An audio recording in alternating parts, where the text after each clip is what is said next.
رسول الله صلى الله عليه وسلم: بين أنا نائم رأيت الناس يعرضون علي وعليهم قمص منها ما يبلغ الثدي ومنها ما دون ذلك، وعرض علي عمر بن الخطاب وعليه قميص يجره.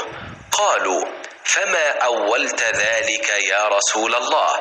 قال: الدین۔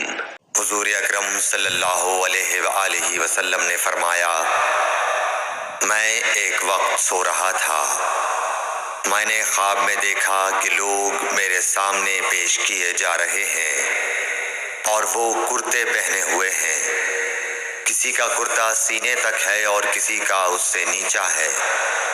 پھر میرے سامنے عمر بن خطاب لائے گئے، ان کے بدن پر جو کرتا تھا اسے وہ گھسیٹ رہے تھے، یعنی ان کا کرتا زمین تک نیچا تھا۔